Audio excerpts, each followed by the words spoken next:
அனைவருக்கும் வணக்கம். நம்ம இந்த வீடியோவில் பார்க்க போகிறது ஒரு 4 BHK வில்லா, ஃபுல்லி ஃபர்னிஷ்டாக, நல்ல லேட்டஸ்ட் டிசைனில், ஃபுல்லி டெக்கரேட்டிவாக, கம்ப்ளீட்டாக வுட் ஒர்க் பண்ணி, மாடுலர் கிச்சன்லாம் பண்ணி, எல்லா ரூம்லேயும் ஃபால் சீலிங்லாம் போட்டு ரொம்ப பக்காவாக ரெடி டு மூவ் கண்டிஷனில் இருக்கக்கூடிய ஒரு 4 BHK வில்லாவை பற்றி தான் பார்க்க போகிறோம். இந்த வில்லா எங்கே இருக்குது அப்படின்னு கேட்டிங்கன்னா, வளசரவாக்கம் கிருஷ்ணா நகரில் இருக்குது. நான் இந்த கிருஷ்ணா நகர் பற்றி ஆல்ரெடி உங்களுக்கு பல வீடியோவில் சொல்லியிருப்பேன். ஏன்னா நம்ம கிருஷ்ணா நகர் சைடில் நிறைய வீடியோஸ் போடுறோம், அதனால் சொல்லியிருக்கிறேன். இந்த வீடியோலையும் சொல்கிறேன். கிருஷ்ணா நகருங்கிறது எங்கே இருக்குது அப்படின்னு கேட்டிங்கன்னா, வளசரவாக்கத்துக்கும் மதுரை வயலுக்கும் இன்னொரு பக்கம் ஆலப்பாக்கத்துக்கும் நடுவில் வர்றது தான் கிருஷ்ணா நகர். ரொம்ப ரிச்சாக இருக்கக்கூடிய ஒரு பெரிய லே அவுட் அது. கிருஷ்ணா நகருங்கிறது சின்ன நகரில் ஒரு 3 தெரு 4 தெரு இருக்கிற சின்ன நகர் இல்லை, கிட்டத்தட்ட 28 ஸ்ட்ரீட் இருக்குது. அது இல்லாமல் பார்த்தீங்க அப்படின்னா கிருஷ்ணா நகர் அனெக்ஸ்ன்னு சொல்லி அதோடைய எக்ஸ்டென்ஷனும் இருக்குது. ஸோ அந்த அளவுக்கு ஒரு பெரிய லே அவுட்டு தான் வந்து Krishna Nagar. Fully developed area. உங்களுக்கு metro water connection, drainage connection, எல்லா விஷயமுமே வந்து பார்த்திங்க அப்படின்னா அந்த ஏரியாவில் இருக்குது.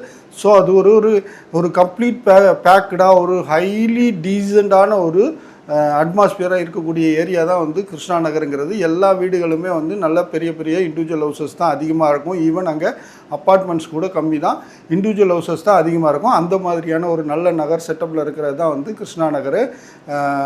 ரோடுகளுமே பார்த்திங்கன்னா அங்கே இருக்கிற ரோடுகள் மோஸ்ட்லி பார்த்திங்கன்னா பெரிய பெரிய ரோடு தான் இருக்கும். 30 அடி 40 அடி ரோடுகள் தான் கிருஷ்ணா நகரில் அதிகமாக இருக்கும். இப்போ நம்ம ப்ராப்பர்ட்டியும் பார்த்திங்க அப்படின்னா ஒரு 30 ஃபீட் வைடு ரோட்டில் தான் இருக்குது. நல்ல பெரிய அகலமான ரோட்டில் தான் இருக்குது. ரொம்ப முக்கியமாக இந்த இண்டிவிஜுவல் ஹவுசஸ் பார்க்குற நிறைய பேர் கேட்குற ஒரு விஷயம் இந்த வீட்டில் இருக்குது என்ன அப்படின்னா, நார்த்து ஃபேஸிங்காக இருக்குது. ஸோ நார்த்து ஃபேஸிங்கில் தான் நிறைய பேர் வீடு கேட்குறீங்க. இது நார்த்து ஃபேஸிங்கில் தான் இருக்குது. 20 அடிக்கு 60 அடிங்கிற எக்ஸாக்ட்லி அரை கிரவுண்ட் இருக்கக்கூடிய 1200 ஸ்கொயர் ஃபீட் இருக்கக்கூடிய ஒரு பிளாட்டில், நார்த்து ஃபேஸிங்காக இருக்கக்கூடிய பிளாட்டில் இப்போது புதுசாக கட்டின வீடு ரெடி டு மூவ் கண்டிஷனில் இருக்குது. வேலை எல்லாமே கம்ப்ளீட் ஆகிடுச்சு. யூஸ்வலாக ரெடி டு மூவ் கண்டிஷனில் இருக்கக்கூடிய வீட்டில் என்ன பெண்டிங் ஏதாவது இருக்குமான்னு கேட்டிங்கன்னா, கிளாஸ் செட்ஸு பைப் ஃபிட்டிங்ஸ் மாட்டியிருக்க மாட்டாங்க. ஏன் அப்படின்னா கிளாஸ் செட்ஸை பாத்ரூமில் டாய்லெட்டில் இருக்கிற கிளாஸ் செட்ஸ் எல்லாம் வந்து பார்த்திங்க அப்படின்னா யூஸ் பண்ணக்கூடாது. பையர், அதாவது வீடை புதுசாக வாங்குறவங்க ஃப்ரெஷ்ஷாக அதை பயன்படுத்தணுங்கிறதுனால அதை வந்து வீடு சேல் ஆகும்போது தான் ஃபிட் பண்ணி கொடுப்பாங்க. அதை மட்டும் ஃபிட் பண்ணாமல் மற்ற எல்லாமே A to Z கம்ப்ளீட் பண்ணி தான் இருக்குது. இதில் வேறு எந்த வேலையும் பெண்டிங்கில் இல்லை. சரிங்களா? ஸோ ஒரு கம்ப்ளீட்டட் வீட்டை பற்றி தான் பார்க்க போகிறோம். இந்த வீடை பொறுத்த வரைக்கும் பார்த்திங்கன்னா நார்த் ஃபேஸிங்காக 30 ஃபீட் ரோட்டில் இருக்குங்கிறத சொல்லிட்டேன். ஒரு நல்ல பெரிய car parking, full size gate, அதாவது மொத்த பிளாட்டோடைய ஃப்ரண்டேஜுக்கும் கேட் இருக்கிற மாதிரி ஃபுல் சைஸ் கேட்டோட 2 கார் உள்ளே ஏற்றி பார்க் பண்ணுற மாதிரியான நல்ல பெரிய கார் பார்க்கிங் இருக்குது. கிட்டத்தட்ட பார்த்திங்கன்னா 18 அடி அகலம் இருக்கும். 18 அடி 19 அடி, நியர்லி 19 அடி பார்த்திங்க அப்படின்னா அகலம் இருக்கும். 18 அடி உள்ள லென்த் இருக்கும். அவ்வளோ பெரிய கார் பார்க்கிங் இருக்குது. நல்ல ஸ்பேஷியஸான பெரிய கார் பார்க்கிங். அந்த கார் பார்க்கிங்கில் உங்களுக்கு சம்புக்கான ப்ரொவிஷனும் இருக்குது. ஸோ ஒரு சூப்பரான car parking, anti skid tiles எல்லாம் போட்டு ரொம்ப அருமையாக நீட்டான ஒரு கார் பார்க்கிங். அந்த கார் பார்க்கிங்கில் இருந்தே ஒரு 4 படிக்கட்டு மேலே ஏறி போகிற மாதிரி வீடு லிஃப்ட் பண்ணி தான் கட்டியிருக்கிறாங்க. ஸோ உங்களுக்கு நாளைக்கு ரோடு வந்து மேலே வந்துச்சுன்னா கூட வந்து உங்கள் வீடு வந்து கீழே இறங்காது. அந்த மாதிரியாக வந்து ஃபியூச்சரிஸ்டிக் பிளானோட தான் வந்து இந்த வீடு வந்து பண்ணியிருக்கிறோம். ஸோ ரொம்ப குவாலிட்டியான கன்ஸ்ட்ரக்ஷன், ஒவ்வொரு விஷயமும் பார்த்து பண்ணியிருக்கோம். உள்ளே வந்தீங்க அப்படின்னா ஹால் வந்து பார்த்திங்கன்னா நல்ல மேசிவாக இருக்கும். ஒரு பெரிய ஹாலில் உங்களுக்கு டிவி கேஷிங்கு, ஃபால் சீலிங் பொறுத்த வரைக்கும் பார்த்திங்கன்னா இல்லை, ஃபால் சீலிங்கை வந்து 3 பார்ட்டிஷனாக பிரித்து பண்ணியிருப்போம் ஹாலில் இருக்கிற பார்ட்டிஷன். அப்போ எந்த அளவுக்கு ஹால் வந்து நல்ல ஸ்பேஷியஸாக பெருசாக இருக்குன்னு பார்த்துக்கோங்க. யூஸ்வலாக ஹாலில் வந்து ஒரே ஸ்கொயராகவோ ரவுண்டாகவோ ஒரு ஃபால் சீலிங் ஒர்க் பண்ணுவாங்க. அதில் டவுன் லைட்ஸ் எல்லாம் ஃபிட் பண்ணுவாங்க. அந்த மாதிரி இருக்கிறது இல்லாமல் இதில் வந்து பார்த்திங்க அப்படின்னா அந்த ஃபால் சீலிங்கே 3 பார்ட்டிஷனாக பிரித்து பண்ணியிருக்கோன்னா அப்போ ஹால் வந்து எந்த அளவுக்கு நல்லா மேசிவாக பெருசாக இருக்குன்னு பார்த்துக்கோங்க. அந்த ஹால்லே உங்களுக்கு பூஜா கேபின் வரைக்கும் பண்ணியிருக்கிறோம். ஹால்லேருந்தே வந்து ஃபஸ்ட் ஃப்ளோர் போகிறதுக்கான ஸ்டேர் கேஸும் இருக்குது. இது இல்லாமல் பார்த்திங்கன்னா, அதாவது 2 கார் நிறுத்துகிற மாதிரி பார்க்கிங் சொல்லிட்டேன், பெரிய ஹால் சொல்லிட்டேன் இல்லையா. இதுக்கு அடுத்து வந்து பார்த்திங்கன்னா கிச்சன் நல்ல லென்த்தியாக 2 பக்கமும் கிச்சன் டேபிள் இருக்கிற மாதிரியான கிச்சன்னா ஒரு சைடு தான் டேபிள் இருக்கும், இல்லை எல் ஷேப்பில் இருக்கும் இல்லையா. இங்கே உங்களுக்கு கிச்சன் உள்ள நுழைஞ்சிங்கன்னா லெஃப்ட்டில் ஒரு லென்த்தியான டேபிள், அதே மாதிரி ஒரு 75% சைஸில், அதாவது 3/4 சைஸில் வந்து ரைட் சைடில் ஒரு பெரிய டேபிள். ஸோ அந்த மாதிரி 2 சைடுமே கிச்சன் டேபிள் இருக்கிற மாதிரியான கிச்சன் ஃபுல்லாக வந்து உங்களுக்கு கப்போர்ட்ஸ் எல்லாம் வந்து வெஷல்ஸ்க்கானது ட்ராயர்ஸ்லேருந்து எல்லாமே ஈவன் கேஸ் சிலிண்டர் வச்சுக்கிற கேபின்லேருந்து எல்லாமே வந்து ஃபுல்லாகவே மாடுலர் கிச்சன் ஒர்க்கு எல்லாமே பக்காவாக பண்ணி வச்சுருக்கோம். சிம்னிக்கான ப்ரொவிஷன் வரைக்கும் 2 பக்கமுமே பார்த்தீங்க அப்படின்னா கிச்சனில் வாலில் வந்து உங்களுக்கு கப்போர்ட்ஸ் இருக்கும். ஸோ நிறைய ஸ்டோரேஜ் பண்ணிக்கிற அளவுக்கான ப்ரொவிஷன்ஸ் வந்து எல்லாமே வுட் ஒர்க்கும் பக்காவாக பண்ணி வச்சுருக்கிறோம். அதுவும் குவாலிட்டியாக இருக்கும். அந்த மாதிரி ஒரு என்ன வேணுமோ ஒரு கிச்சனில் என்ன வேணுமோ அந்த அளவுக்கு எல்லாமே டம்ப் பண்ணி இருக்கிற மாதிரியான ஒரு சூப்பர் கிச்சனு. அதில் நம்ம வீட்டுக்கு பின்னாடி இருக்கிற சின்ன சர்வீஸ் ஏரியாவுக்கு போகிற மாதிரி டோருமே அங்கே வந்துடும். கிச்சனில் ஒரு பேக் டோருமே வந்துடும். அந்த மாதிரி ஒரு சூப்பரான கிச்சன். அப்படியே அதுக்கு அட்ஜஸ்டண்ட்டாக பார்த்தீங்கன்னா ஒரு நல்ல மாடரேட் சைஸில் ஒரு பெட்ரூம் கீழே கிரவுண்ட் ஃப்ளோரில் ஒரு மாடரேட் சைஸில் இருக்கக்கூடிய ஒரு பெட்ரூம். சும்மா யூஸ்வலாக கீழே இந்த மாதிரி போடும்போது சின்னதாக ஒரு பெட்ரூம்னு சொல்லுவேன் நான். அந்த மாதிரி தான் இருக்கும், அப்படி தான் கட்ட முடியும். பட் இந்த வீடை பொறுத்த வரைக்கும் பார்த்தீங்கன்னா நல்லா 1200 ஸ்கொயர் ஃபீட் லேண்ட் இருக்கிறதுனால கீழே இருக்கிற பெட்ரூமே கூட வந்து உங்களுக்கு ரொம்ப சின்னதாலாம் இல்லாமல் நல்ல ஒரு மாடரேட் சைஸில் இருக்கக்கூடிய ஒரு பெட்ரூமு கீழே இருக்குது. அந்த பெட்ரூம்லேயும் வார்ட்ரோப்ஸ்லாம் பார்த்தீங்க அப்படின்னா ஃபுல்லாகவே ஒர்க் பண்ணியிருக்கு. இது இல்லாமல் அப்படியே நீங்கள் ஹாலில் இருந்து நீங்கள் ஃபஸ்ட் ஃப்ளோர் வந்தீங்க அப்படின்னா ஃபஸ்ட் ஃப்ளோரில் ஒரு சின்ன ஹால், ஒரு சின்ன ஒரு யூட்டிலிட்டி ஏரியா, அதுலேயும் உங்களுக்கு டிவி கேஷிங் கூட கொடுத்துருக்குறோம். அங்கே ஒரு சோஃபா போட்டு அங்கே ஒரு டிவி வச்சுருந்தீங்கன்னா அந்த ஹாலை கூட வந்து நீங்கள் இன்னொரு லிவிங் ஸ்பேஸாக யூஸ் பண்ணலாம். அந்த மாதிரியான ஒரு ஹாலோட லெஃப்ட் சைடில் பார்த்தீங்க அப்படின்னா உங்களுக்கு ரோடு ஃபேஸிங்காக பெரிய பால்கனியோட பெரிய டோரோட பெரிய பால்கனி வச்சு அந்த பெரிய பால்கனியோட ஒரு பெட்ரூம். இது மாஸ்டர் பெட்ரூம் கிடையாது. ஆக்சுவலாக இது வந்து ரோடு ஃபேஸிங்கில் இருக்கிற பால்கனியோடு இருக்கிற பெட்ரூம். இதுலேயே அட்டாச்சு பாத்ரூம் இருக்குது. அது மாதிரி இதுலேயும் வந்து கப்போர்டெலாம் ஃபுல்லாக கப்போர்டு ஒர்க் பண்ணியிருக்கிறோம். இங்கே இருக்கிற அந்த இன்னொரு அனதர் 3 பெட்ரூம்ஸில் எல்லாத்துலேயுமே பார்த்தீங்கன்னா உங்களுக்கு கப்போர்டில் ட்ரெஸ்ஸிங் டேபிள் வரைக்கும் எல்லாமே அதிலே வந்துடும். எல்லாமே அட்டாச்சு டாய்லெட் பாத்ரூமோடு தான் இருக்கும். அதே சமயத்தில் ட்ரெஸ்ஸிங் டேபிள் வரைக்கும் கப்போர்ட்ஸ் மட்டும் இல்லாமல் வார்ட்ரோப் மட்டும் இல்லாமல் உங்களுக்கு ட்ரெஸ்ஸிங் டேபிளும் அதில் வந்துடும். அந்த அளவுக்கு வந்து இல்லை இன்டீரியர் ஒர்க்கு பண்ணியிருக்கிறோம். ஸோ அந்த மாதிரி வந்து உங்களுக்கு ஆடிக்கு வந்த உடனே லெஃப்ட் சைடில் ரோடு ஃபேஸிங்காக பால்கனியோடு இருக்கக்கூடிய ஒரு பெட்ரூம், அதுவுமே வந்து ஒரு நல்ல சைஸில் இருக்கும். அதுக்கப்புறம் பார்த்தீங்கன்னா மிடில் அனதர் பெட்ரூம், அதுவுமே அந்த மாதிரியான ஒரு நல்ல சைஸில், அதுலேயுமே உங்களுக்கு ட்ரெஸ்ஸிங் டேபிள் வார்ட்ரோப்ஸ் எல்லாமே இருக்கும். அட்டாச்சு டாய்லெட் பாத்ரூமோடு தான் இருக்கும். பாத்ரூம் சைஸ் எல்லாமே வந்து உங்களுக்கு ஒரு ரீசனபிளான சைஸில் தான் இருக்கும். எதுவுமே ரொம்ப சின்னதாக ரொம்ப நெருக்கடியாக இருக்கிற மாதிரி காம்பேக்டான டாய்லெட் பாத்ரூம்லாம் கிடையாது. எல்லாத்துலேயுமே இருக்கிற டாய்லெட் பாத்ரூம்லாம் ஒரு நல்ல சைஸில் தான் இருக்கும். ஸோ அந்த மாதிரியான ஒரு பர்ஃபெக்டான ஒரு பெட்ரூம் மிடில் இருக்குது. அதுக்கப்புறம் மாஸ்டர் பெட்ரூம் ரைட் சைடில் இந்த மிடில் இருக்க பெட்ரூமும் அடுத்து பார்த்தீங்க அப்படின்னா மாஸ்டர் பெட்ரூமும் வந்து உங்களுக்கு நல்ல மேசிவாக பெருசாக இருக்கும் சைஸு.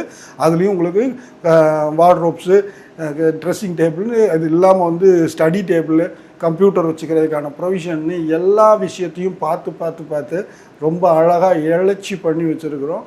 ஸோ ஒரு சூப்பரான வீடு, ஒரு நல்ல சூப்பரான ஸ்டைலிஷான ஸ்பேஷியஸான நல்ல எல்லா ரூம்லேயும் ஜன்னல்ஸ் இருந்து நல்ல வென்டிலேஷன் நல்ல லைட்டிங் கிடைக்கிற மாதிரியான ஒரு சூப்பரான வீடு வேணும் அப்படின்னு பார்த்தீங்க அப்படின்னா இந்த வீடு நிச்சயமாக உங்களுக்கு பிடிக்கும். அந்த அளவுக்கு இந்த வீட்டில் எல்லா விஷயமுமே அழகாக இருக்கும், எல்லா விஷயமுமே குவாலிட்டியாக இருக்கும், அந்த அளவுக்கு ஒர்த்தாக இருக்கும். அந்த மாதிரியான ஒரு ப்ராப்பர்ட்டி தான் இது வளசரவாக்கம் கிருஷ்ணாநகர். யூஸ்வலாக எல்லாருமே வளசரவாக்கம் கிருஷ்ணாநகர்னு சொல்கிறதுனால நானும் அப்படியே சொல்கிறேன். பட் எக்ஸாக்ட்லி இது எங்கே அப்படின்னு கேட்டிங்கன்னா இது வந்து மதுரவயல் கிருஷ்ணாநகர் தான். ஏன்னா இதோடைய அட்ரஸ்லேயோ டாக்குமெண்ட்லேயோ பார்த்தீங்கன்னா மதுரவயல் கிருஷ்ணாநகர் தான் இருக்கும். ஸோ மதுரவயலில் தான் கிருஷ்ணாநகர் இருக்குது. ஆனால் நிறைய பேர் வளசரவாக்கம் கிருஷ்ணாநகர்னு சொல்கிறதுனால நானும் அப்படியே சொன்னேன். ஸோ கிருஷ்ணாநகருங்கிறது எங்கே இருக்குன்னு ஆல்ரெடி சொல்லிட்டேன் இல்லையா. வளசரவாக்கத்துக்கும் மதுரவயலுக்கும் ஆலப்பாக்கத்துக்கும், அப்போ ஆலப்பாக்கத்தில் மீனாட்சி மெடிக்கல் காலேஜ் இருக்கு இல்லையா, அதுக்கு அப்படியே பேக் சைட் பார்க்கலாம். நீங்கள் ஆர்காட் ரோட்லேருந்து ஸ்ரீதேவி குப்பம் ரோடு வழியாக உள்ளே போகிறீங்களே வளசரவாக்கம், அதோடைய எண்டுக்கு வந்தீங்க அப்படின்னா அங்கே கிருஷ்ணாநகர் ஸ்டார்ட் ஆகும். அதே மாதிரி வந்து மதுரவயல், அதாவது நம்ம பூந்தமல்லி ஐ ரோடு இருக்குது இல்லைங்களா, பூந்தமல்லி ஐ ரோட்லேருந்து நீங்கள் உள்ளே வந்தீங்க அப்படின்னா மதுரவயல் உள்ளே வரும்போது மதுரவயலோட எண்டுன்னு வச்சுக்கோங்களேன். எண்டில் வந்து உங்களுக்கு கிருஷ்ணாநகர் இருக்கும். அதாவது 3 பெரிய ஏரியாவில் 3 ரொம்ப ஃபெமிலியரான பெரிய ஏரியாவுக்கு நடுவில் ஒரு ரிச்சான ஒரு லே அவுட்டு தான் இந்த கிருஷ்ணாநகருங்கிறது. ஸோ இதில் உங்களுக்கு எல்லாமே ப்ளஸ்ஸாக இருக்குது. ஒரு நல்ல ஏரியாவில் இருக்குது, சூப்பரான ஒரு ரிச்சான லே அவுட்டில் நல்ல டீசெண்டான வீடுகள் இருக்கக்கூடிய ஒரு ஏரியாவில் இருக்குது. ஒரு நல்ல சூப்பரான அட்மாஸ்பியரில் இருக்குது. நார்த் ஃபேஸிங்காக இருக்குது. 30 ஃபீட் வைட் ரோட்டில் இருக்குது. அது மாதிரி 1200 ஸ்கொயர் ஃபீட்டுக்கு கொஞ்சம் கூட எங்கேயும் கோர்ஸ் எல்லாம் கிடையாது. கிளியராக ரெக்டாங்கிள் ஷேப்பில் பாக்ஸ் டைப்பில் இருக்கும் அந்த பிளாட்டு. அந்த மாதிரி ஒரு தெளிவான பிளாட்டில் இருக்குது. ரோடை விட ஹைட்டு கார் பார்க்கிங்கும் சரி, கார் பார்க்கிங்க்கு மேலே வீடும் சரி, நல்ல ஹைட்டு ஏற்றி தான் நல்லா லிஃப்ட் பண்ணி தான் கட்டியிருக்கிறோம். ஸோ அதனால் ஃப்யூச்சரில் கூட உங்களுக்கு அந்த ஹைட்டு கம்மியாச்சு, ரோடு மேலே வந்துருச்சுங்கிற மாதிரி எந்த இஷ்யூ வரப்போகிறதில்ல. அந்த மாதிரி ஃப்யூச்சரிஸ்டிக் பிளானோட தான் கட்டியிருக்கிறோம். பில்டிங் கன்ஸ்ட்ரக்ஷனும் ரொம்ப பக்காவாக குவாலிட்டியாக இருக்கும். உள்ள இன்டீரியர் ஏகப்பட்ட வேலை பண்ணியிருக்கிறோம். ஒருத்தர் ஓனாக வீடு கட்டுறதா இருந்தால் கூட இன்டீரியருக்கு இவ்வளோ செலவு பண்ணுறதான்னு எங்கேயாவது கொஞ்சம் காஸ்ட் கட் பண்ணுறதுக்காக சில விஷயங்களை காம்ப்ரமைஸ் பண்ணிக்கலாம். பட் இந்த வீட்டில் காம்ப்ரமைஸே கிடையாது. இன்டீரியரில் என்ன வேணுமோ எல்லாம் பண்ணிடணும், அதுவும் எல்லாம் குவாலிட்டியாக பண்ணிடணும் அப்படிங்கிற மாதிரி பண்ணி வச்சாச்சு. சரி, இப்போ இதோடைய ப்ரைஸுக்கு வருவோம். 2,85,00,000 இது கோட் பண்ணியிருக்கோம். நீங்கள் ஒரு 3 கோடி ரூபா நியர்பையில் ஒரு நல்ல வீடு வாங்கணும், வலசரவாக்கம் மாதிரியான ஒரு ஏரியாவில் வாங்கணும் அப்படின்னு நினச்சிங்கன்னா இந்த வீடு உங்களுக்கு நிச்சயமாக ஃபிட் ஆகும். இதுக்கு 80% வரைக்கும் லோனும் போக முடியும். லோனும் எலிஜிபிள் உள்ள ஒரு ப்ராப்பர்ட்டி தான் இது. ஸோ உங்கள்கிட்ட இப்போது 2,85,00,000 சொல்கிறேன் இல்லையா, உங்ககிட்ட கிட்டத்தட்ட வந்து அந்த பேலன்ஸ் 20% அண்ட் ரிஜிஸ்ட்ரேஷனுக்கான காஸ்ட் இருந்துச்சு அப்படின்னா நீங்கள் இந்த வீட்டை லோன் போட்டும் எடுத்துக்க முடியும். A to Z எல்லாமே நம்ம பண்ணி கொடுக்குறோம். உங்களுக்கு லோன் வேணும்னாலும் அந்த அரேஞ்ச்மெண்ட்ஸ்லேருந்து உங்களுக்கு டாக்குமெண்டேஷன்லேருந்து எல்லா வேலையுமே இதுக்கு கம்ப்ளீட்டாகவே நம்ம பண்ணி கொடுத்துடலாம். அந்த அளவுக்கு ஒரு ஒர்த்தான ப்ராப்பர்ட்டி தான் நம்ம இதில் ப்ரெசென்ட் பண்ணியிருக்கிறோம். ஸோ இந்த வீடு வேணுன்றவங்க எனக்கு கீழே தெரிகிற நம்பரில் கால் பண்ணிட்டோ இல்லை வாட்ஸ்அப்பில் மெசேஜ் பண்ணிட்டோ வாங்க, நேரில் வந்து வீடை பார்க்கலாம். வீடை பார்க்குறதுக்கு எனக்கு 1 hour 2 hours முன்னால் இன்ஃபார்ம் பண்ணால் தான் நான் கீ எடுத்துகிட்டு வர முடியும். நான் ஆல்ரெடி சொல்லியிருக்கேன், நான் இருக்கிறது ஐயப்பந்தாங்கல்ல. ஸோ இங்கேருந்து நான் வலசரவாக்கம் வரணும், கீ எடுத்துகிட்டு வரணும், வந்து தான் காட்டணும். வீடு கம்ப்ளீட் ஆகிட்டதுனால அங்கே வேலைக்கு ஆளும் கிடையாது. ஸோ அதனால் வீடு க்ளோஸ் பண்ணி தான் இருக்கும். ஸோ கொஞ்சம் முன்னால் இன்ஃபார்ம் பண்ணிங்கன்னா நம்ம ஆர்கனைஸ் பண்ணிக்கலாம். ஸோ வந்து நான் உங்களுக்கு வீடு திறந்து காட்டுறேன், பாருங்கள். பிடிச்சிருந்ததுன்னா நம்ம ஃபர்தராக நெகோஷியேட் பண்ணலாமா சார்னு கேட்டிங்கன்னா வீடை பாருங்கள், பிடிச்சிருந்ததுன்னா இதுக்கு என்ன நெகோஷியேட் பண்ணணும்னு அப்போ டிசைட் பண்ணுங்கள். ஏன்னா வீட்டை பார்க்காமலே ஒரு வீடு 1 கோடி ரூபாய் சொல்கிறாங்கன்னா அதை பார்க்காமலே நெகோஷியேட் பண்ணுறதுன்னா அதை ஒரு 10 லட்ச ரூபாய்க்கு கொடுக்குறீங்களான்னு கூட கேட்கலாம். நம்ம அதை போய் நேரில் பார்த்தா தான், பார்த்து எக்ஸ்பீரியன்ஸ் பண்ணினா தான் இந்த வீட்டை நம்ம என்ன விலைக்கு கேட்கலான்னு நமக்காக வந்து ஒரு உள் மனசில் ஒரு ஒரு ஒரு ஜட்ஜ்மெண்ட் வரும், ஒரு ஒரு ஒரு வேல்யூவேஷன் நம்மளால் வந்து ஒரு டிசிஷன் எடுக்க முடியும். ஸோ அதனால் சும்மா பேச்சுக்கு கேட்க வேணாம், நேரில் வந்து பார்த்துட்டு அந்த வீட்டுக்கு என்ன கேட்கலான்னு நீங்கள் கேளுங்க, நம்ம நெகோஷியேட் பண்ணலாம். என்ன பெஸ்ட்டு ப்ரைஸ் முடியுமோ அந்த ப்ரைஸுக்கு இந்த வீடை நான் உங்களுக்கு A to Z எல்லா சர்வீசஸோடு முடித்து தரேன். சரிங்களா? சரி, இது மாதிரியே இன்னும் நல்ல நல்ல ப்ராப்பர்ட்டிஸ் நம்ம சேனலில் தொடர்ந்து அப்டேட் பண்ணிகிட்டே இருப்போம். நீங்கள் ட்ரூ வேல்யூ ப்ராப்பர்ட்டிஸ் சேனலில் இது வரைக்கும் சப்ஸ்கிரைப் பண்ணலைன்னா நீங்கள் சென்னை சரௌண்டிங்கில் ப்ராப்பர்ட்டி தேடிக்கிட்டு இருக்கிறவங்களா இருந்தால் உடனடியாக சப்ஸ்கிரைப் பண்ணி வைங்க. நம்ம சேனல் மூலமாக உங்களுக்கு நீங்கள் எதிர்பார்க்குற மாதிரி ஒரு சூப்பர்வான ப்ராப்பர்ட்டி ட்ரூ வேல்யூ ப்ரைஸில் உங்களுக்கு நம்ம சேனல் மூலமாக நிச்சயமாக அமைவதற்கு என்னுடைய அன்பான வாழ்த்துக்கள். மீண்டும் ஒரு நல்ல ப்ராப்பர்ட்டியில் விரைவில் உங்களை சந்திக்கிறேன். அதுவரை நன்றி, வணக்கம். நீங்க நல்லா இருக்கணும், நாடெங்கும் இல்லாமல் இல்லை என்றால்